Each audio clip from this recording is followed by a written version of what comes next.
Why don't we check in with Tom Brady, who called that wild finish in Chicago between the Lions and Bears.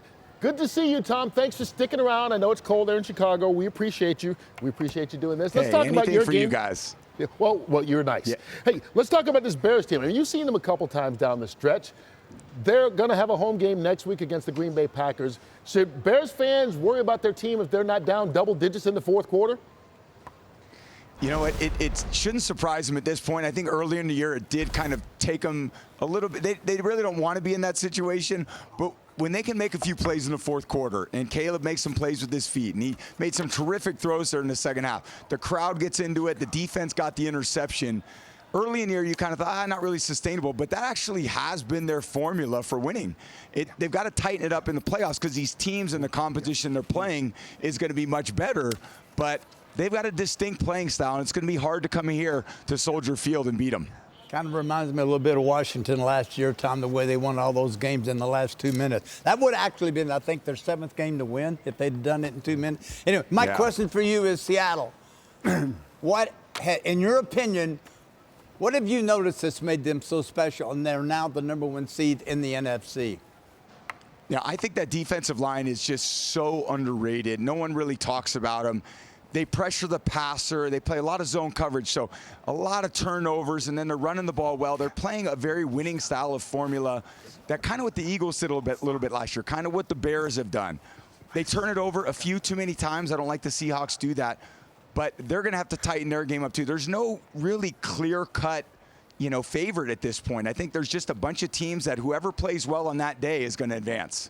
You know what? You couldn't be more right about that, Tom. We see the Rams. The Rams got back to the win column today. They're still one of the favorites to win the Super Bowl in a lot of people's minds. Are they a favorite to win in your mind?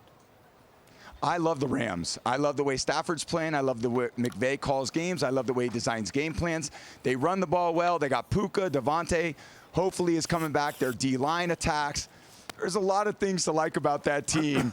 They're not going to sweat going into any of these road playoff stadiums and worry about winning or losing. They have tremendous belief in what they're doing. I think between the Rams and the Eagles, those two teams, not that they're sleepers, but they're kind of, in my mind, they're right there at the top. Tom, what's up, my man? Your hands are looking all right, man. Put some gloves on. Stop acting so tough out there in that cold.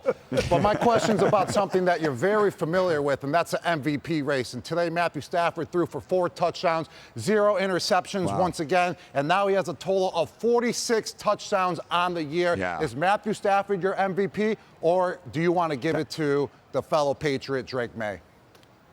Yeah, I mean, look, I don't get a vote. I think what Matthew Stafford's done this season has been absolutely remarkable. 46 touchdowns, that's, for any quarterback, that's a dream season. So he's been spectacular. Drake Maye on the other side has done some incredible things with Josh McDaniels in their first year together.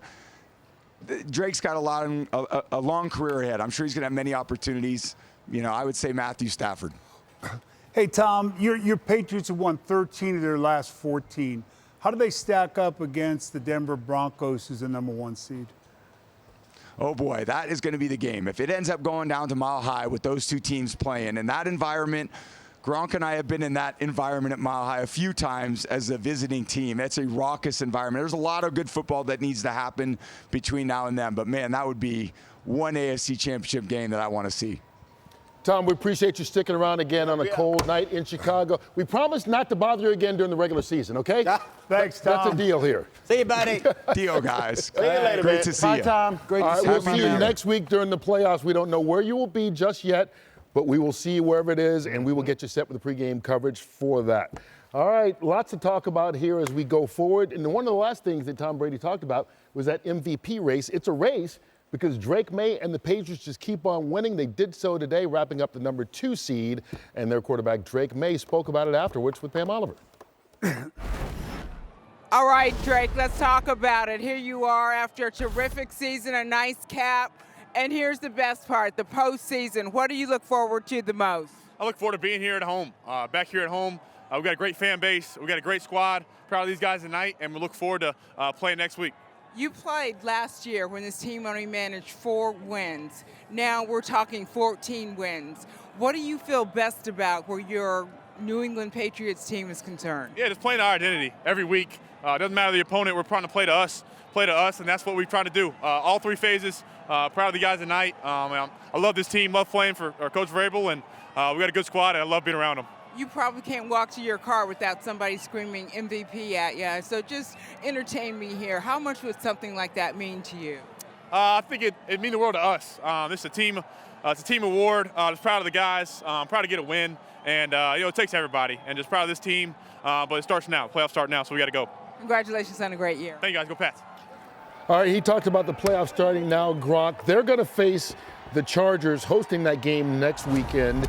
Right now, you take a look at this, and one of the things that impressed me, and I want you to explain it, is what he means by we play to us. Yes, the New England Patriots play to their game. They don't play down to their level. As you can see, yeah, everyone's saying their schedule's so weak, but they're absolutely dominating teams. And if they weren't playing to us, as Drake Maye just said, well, then the games would be closer when you're playing versus these lesser teams. Like today, they absolutely dominated the Jets last week. They just demolished the Miami Dolphins at Gillette Stadium today, and they're playing at their level every single week, And then what I really love about Drake Maye, though, is when I had that sit-down interview, you could tell that there's no moment too big for him. I talked about the Brady statue. I talked about the banners, and he respects that all. He admires it, but he also knows it's his time as well. There's no moment that's too big for him that's presented onto his plate. And having a guy that's very experienced, like offensive coordinator Josh McDaniels, to lead him through those situations, that's what's helping him develop and handle these situations as well. This team is playing football at a high level, and when you're playing to us, that means the New England Patriots are going to be playing at a high level going into the Patriots as well. They match up tremendously versus the Chargers. The Chargers, a very inconsistent football, not very inconsistent, but an inconsistent football team throughout the year, and that's why I think the Patriots match up well, because they're a consistent football team. You know what you should do? Yes. Let your brain breathe. I know. I just get too amped up. My man is going. He's going today, baby. I've been fired up since the pre-show. Let's go, baby. But you are 100% right in the fact that, we talk about the schedule and how easy the schedule was for the Patriots, which is rightfully so. But they didn't play teams to a tight score that they shouldn't have been tight with. They played extremely well against everybody they played with. They put points on the board. They stopped them defensively. I think that Vrabel's done an incredible job of coaching. I think that the culture there is incredible, and it's showing in the way that they're playing. So they have a big game against the Chargers. I think for the the LA Chargers, I just don't think that they are coming in at the right right energy to match up with what they're doing there in New England. I don't think they come at the same expectations or the same confidence as what they're doing in New England. And the way that the Patriots are playing, I think they could beat anybody, regardless of what their schedule's been. Yeah. Because we all know competition, we're really tight as far as the talent. It's the confidence. And they have just as much confidence as anybody in the league. I don't know why everybody's, they're bad schedule. I get that because you're looking at winning and losing schedules. But still, we use this old saying, we get it from our coaches and everybody around here. Anybody, any Sunday can beat anybody in the NFL. We see it happen every year. It's called upsets. But the thing that I like about Maye and Daniels and in New England, if you look at these young quarterbacks that all of a sudden are kind of rising to the top, you look at Lawrence down in Jacksonville. You're looking at Johnson in Chicago. You're looking at a coach and a quarterback and a system, an offensive system that's well thought out, very intellectual system. You see a lot of movement, not stationary, a lot of movement. And the great offensive coordinators have a lot of shifts and movement in their offense, and these young quarterbacks they're being coached well. A lot of shifts. Yeah. What did I say? Did I say shifts? No. Yeah, no. We're just making sure. We're making sure. I said, no. Hello, America. I said shifts. Yeah, I know not to even say that word because I got a list. It'll sound like something else. There's another point. Howie, you want to go? There's another point about the Patriots as well that I want to make is that they go into the game with game plans, and they follow those game plans, and they execute those game plans, and they don't get off those game plans. For example, today, I mean, Drake Maye wasn't asked to do much today, and he completed what he needed to do. He only threw the ball 18 times and only had one touchdown pass, but they ran the ball down the throat of Miami and just kept running the ball. They had over 200 yards rushing. They also rushed for 4 touchdowns. And when things are working, they don't go off script, and they stick to what they know and what's working. And that's what's so great about them. Bill was there. It's one, we're going to limit our mistakes. We're going to be try to be a mistake-free football team and take advantage of other people's mistakes. And that's something New England's done for years. And Mike Vrabel was there when they were doing that. And I think this quarterback, a lot of quarterbacks don't have the good fortune of being somewhere that they're well coached. There's a system, there's a plan. Protection is a primary, kind of deal for them. Every play is designed with protection in mind first. And this kid's special. That head coach, Grable for New England, folks, he was a hard ass in Tennessee. Yeah. And he really lost that job in Tennessee because they got tired of him. And to his credit, Kurt, he changed and became more of a player's coach, more of an embracing guy. Still strong. He still has rules, and you better follow them. But he's also a guy that you basically like. You like to play for and respect. You respect. Right. So New England got their 14th win today. Drake Maye is still in the MVP conversation. The Rams, they won 12 games. I know people were saying they were disappointing down the stretch. Matthew Stafford in the 17th season, those are his 4 daughters right there. God, he had a chance to talk to them before throwing 4 touchdowns today in their win over the Arizona Cardinals. 4 kids, each one got a touchdown pass. Exactly. Afterwards, he spoke with Megan Levy as well. Matthew, what a day for this Rams team, but you yourself had 4 touchdowns. The MVP chants were raining down here in SoFi. What's been the magic for you, not just today, but also this whole season with your offense? I just got a bunch of great players that I'm getting, lucky to play with. It wasn't perfect today. Had some missed opportunities, didn't start the second half the way we wanted to, got down in the game, and then we're just able to rely on my teammates, try to go out there and play quarterback as best I can, and putting up 37 against these guys and getting a win to end the regular season was nice. Yeah, absolutely. You've got a rematch for the first round of the playoffs, this one against Carolina. Tell me what it looks like when you face them once again. Yeah, they're a really talented team. On the defensive side of the ball, they got 2 really good corners, some good back end. The guys up front are playing really well. They're obviously playing well enough to be in the dance, man. So we got our work cut out for us. We obviously didn't play well enough last time we went down there. So we'll look at the tape, find ways to be better, go out there and compete. It's what you love. You love the opportunity to continue to play in the postseason, and this group won't take anything for granted. I have no doubt about that. Congratulations. Thank you so much, Matthew. Thanks. All right, so up next in the opening round of the playoffs, Matthew Stafford and the Rams will go on the road to take on the NFC South champion Carolina Panthers. And Howie, this is kind of where the Rams stumbling down the stretch began with that loss to Carolina. Yeah, yes, offensively it was a struggle down there, and I think Carolina surprised them. I think they went down there thinking it was kind of whether it's call it a trap game or whatever. They got physically beat up down there, and I think the defenses for me is more of a concern over the last 6-7 weeks. It's been kind of a problem. They went from being one of the top defenses in football, and we jinxed them. We did a piece on them here in the football field. Yeah. And right after that, they just fell off the cliff. They're going to have to pick it up, and it starts with the Panthers, and they won't be surprised by the Panthers this time if Carolina beats them.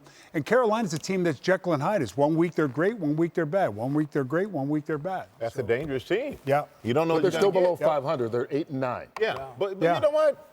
It doesn't. You're in. You're in the game. Right? No matter how they got in there. One game. But this is a team that they beat not long ago, and it was uncharacteristic with the turnovers that the Rams had in that game.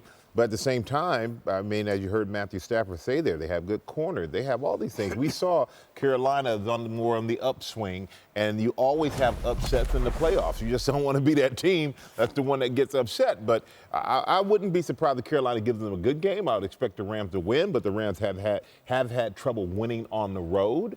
But, and all that being said, I think Matthew Stafford has been amazing. He's had an MVP-type season. I think the one guy, Puka Nacua, I don't know, again, every single week, this guy makes a play that just makes you go, oh, that was better than the last one. And they should get Adams back. Yeah, and they should get Adams back. So I think he's one of the most surprising dynamic wide receivers in the league. I love this kid. He and Jamar Chase out of Cincinnati. You give them the ball and get the ball in their hands, and they make magic happen out of nothing. So I think it's going to be fun to watch him in the playoffs. He's so strong. And just talking about Puka Nacua, what makes the Rams so dangerous is just how many weapons they have at the running back position, Kyren Williams. And then also, what about the 2 tight end set today? I mean, between just Tyler Higbee and Kobe Parkinson, they went for 9 catches, over 120 yards, and 3 touchdowns. It just shows that a veteran like Matthew Stafford just can utilize, whatever, teammate is going to be open that game, whatever teammate he needs to get the ball to, because whatever scheme they're playing, that's what's going to be open. And I got to give a shout out. I think the 2 tight end set, I'm being a little biased. I think it's the hardest, offensive scheme to defend in the game of football for a defense when you have 2 legitimate tight ends out on the field, because the play action opens up so much if the tight ends are capable. You had it in New England with Hernandez and you, and it was dynamite, man. Martellus Bennett and I, too, when we were on the field. But you caught all the balls, though. No, I didn't. I caught plenty of them. But here's the thing: they with those packages, they're trying to get you to go big. Yeah. And they're, as you see today, with the numbers. When you say big, tell them what you're talking about. Tight end, you're bringing back an extra backer. Okay. Typically, we're in sub packages a lot, 2 backers, and they bring in another safety hybrid corner. And I think with the 3 tight ends, 2 tight ends, they like 2, but they're dinged in 1. So it's probably 2 tight ends, but I think that package presents a lot of unique problems. Because the tight ends are great receivers too. Mm-hmm. Yeah, you're seeing. Look at Chicago; they're doing the same thing. Give me some, baby. Tight end packages. Well, Matthew Stafford's using it doesn't matter whether it's tight ends, wide receivers, backs out of the backfield. 46 touchdown passes this season, and you heard his teammates chanting MVP as he got inside the locker room. Let's see what happened after those chants.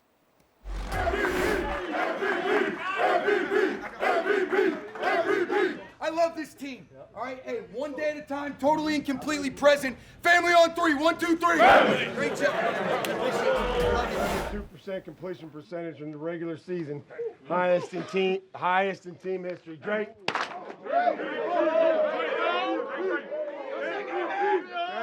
The whole thing restarts. Okay, it starts all over. Okay, you put yourself in a great position, and I'm proud of you. We set out to improve. I know we did.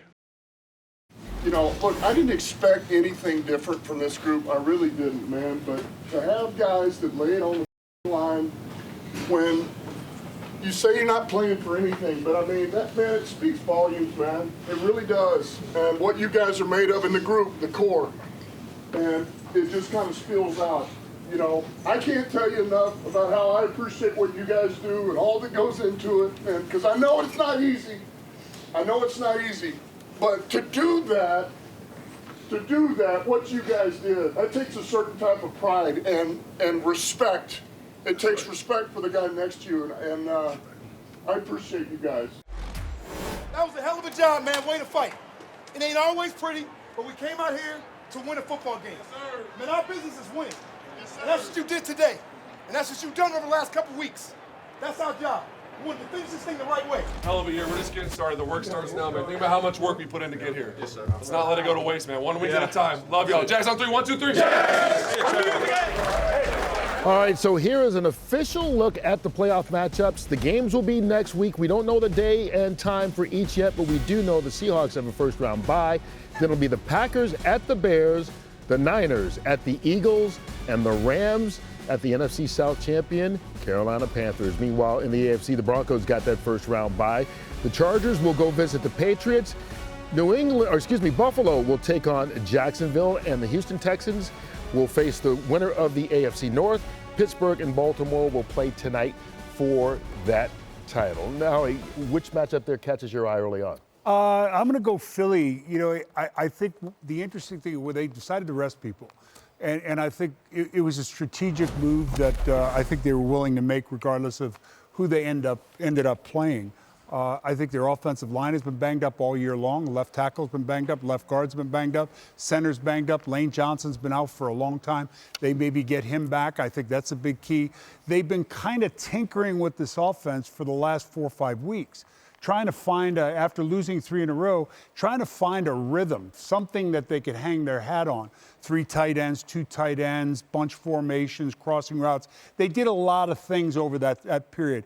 What they look like on offense, I think, will be key. Before we get to you, Michael, real quick, Howie, San Francisco, they've been beat up all year. Yeah. They played for the #1 seed last night, got beat up again. Any concerns about them? Totally. I think they're a team that has poured their heart and soul into being in position yesterday to potentially wrap up the #1 seed. And I think it's a lot for them to overcome, particularly on defense. Michael, what caught your eye? Jacksonville. I mean, Jacksonville they've gotten hot at the right time. And Trevor Lawrence, we were watching today, TV, you go, he's feeling it. Yeah. Because he's feeling it. Ooh. And I think he found some good guys in Washington, and the tight end Strange has been really good for them defensively since week 11. 14 turnovers, leading the league, also averaging almost 34 points a game since week 11, leading the league. So I think Jacksonville, of all the teams that just hit their momentum and their stride at the right time going into the playoffs. I was going to talk about Jacksonville as well and how Buffalo is going to go into Jacksonville. I was talking earlier in the pregame show. Buffalo has their easiest path that they've had over the last 5 years in the playoffs. That's because Kansas City's out, and not in the playoffs this year. But let me tell you, I might have to change my answer on that, because going into Jacksonville, one of the hottest teams, in the NFL, in Florida, and on top of that, they got one of the best run defenses as well. And that's how the Buffalo Bills thrive. That's when they're at their best, is when James Cooks gets going and they hand the ball off to him, and he has over 100+ rushing yards. That helps him out tremendously on the offense side of the ball. So this is going to be a very tough matchup for the Buffalo Bills going down and facing the Jacksonville Jaguars. Jacksonville's won 8 straight going into the playoffs. And it's briefly, Denver's got a bye, and nothing like a bye. I think as players, we would like to play. I don't think players like to take a week off. But that Denver defense, if you give them some rest, and as good as they are, you're going to see 2 of the best defenses you'll see all year. When in fact, you do see Houston and you do see Denver, and then when you swing it over to the NFC, it's just so many question marks, especially in Green Bay. I'm anxious to see how they turn out. Jordan Love, for instance, comes out after coming out of concussion protocol, and how he plays, how Green Bay responds, play a division team in the playoffs. That's hard. I think at bye week probably it hurts the offense more than defense, I feel. I feel like just the rhythm and the speed of throwing and defense is more reactionary. More, you do it, we move, we know where we're going to go. I think it would be harder for the offense to come out of a bye week. And I think it's what happens sometimes. These teams get to bye week, they go sit down, they watch everybody else play, they come in and play their first game. Not that they may not be better, but that other team comes in hot and rolling. Next thing you know, you're down 14 points, and then it clicks, and you're back in rhythm. But it's too late. How hard is it? Well, I got a lot of experience with bye weeks. My first 9 years in the NFL, I had a bye week every single year going into the playoffs, which is remarkable. I mean, it's probably because of the help with the guy that's in the booth with Tom Brady and Coach Bill Belichick. But let me tell you, if you treat the bye week on how you're supposed to treat the bye week, it's to your advantage. You get a couple workouts in. If you're beat up, you let your body heal. It's how you practice as well. And it's also taking off the time and using that time you take off, to your benefit. Get that sleep, get the body work, and get you to 100% so you're super ready to go and explosive when that bye week's over. And boom, you can prepare as well who you're going against. Green Bay and Philly needed it. They needed it. Yeah. I agree with that. Somebody said you had 9 bye weeks this season as well, but we'll just leave it right there. That's why. Let's go, baby. I'm out. I'll see you. Bill Richards next week as well. All right, so often going into the playoffs is about which team is the healthiest. Let's check in on the health status of a couple of squads with Jay Glazer. Jay? Can we just get along in the sandbox, kids? Come on. All right, listen, coaching carousel, it's beginning. I told you guys earlier this morning, there are more question marks than I could ever remember. We've got 15 up here. That doesn't mean there's going to be 15 openings, but I want to kind of start clearing the slate here a little bit, and it's with people who were safe. Earlier today, I told you that the Indianapolis Colts, Shane Steichen, I thought him and Chris Ballard were going to come back. Well, it's going to be announced tomorrow. That will be official. And Aaron Glenn, despite not having a single interception this year, And despite that he was a defensive back coach and defensive coordinator, I do believe he's back as well. Same with Zach Taylor. Now let's go with who I think is going to be out here. We already know about the Tennessee Titans and the New York Giants, and they're going to start interviewing quickly here. But I think Kevin Stefanski and Pete Carroll, they'll be the next up here, probably the next 24, 48 hours. But Kevin Stefanski will be a hot name to be interviewed. Now let's go to these other ones. Time will tell. Tonight's game could have a big impact also, obviously. And Mike McDaniel here. We don't know what's going to happen down there, depending on who they hire as a general manager. Matt LaFleur, we've heard his name out there, which is ridiculous. But every week he has to answer questions about his job security. And also here, look, Raheem Morris. They've now won 4 in a row here after the game today. A lot of the players were clamoring for Raheem Morris to stick around as well. But just so many more question marks than I could really remember. All right, Atlanta won their final 4 games to make an argument for him sticking around. They finished 8-9 in a 3-way tie for first place. Any of those candidates surprise you that might be gone? We said LaFleur earlier in the pregame show. That's still surprising. Todd Bowles, you know, I think. I like Bowles. Harbaugh would like be a Bowles. surprise. I like. And Harbaugh feels like, you know what, it's just he's been there long. Maybe it's just Maybe it's like Andy Reid. Andy Reid out of Philadelphia going to Kansas City. Yeah, fresh start. And Tomlin's name's on that list. Tomlin's the same way. Tomlin and Harbaugh both 19 years in the same 9 spot. weeks off, huh,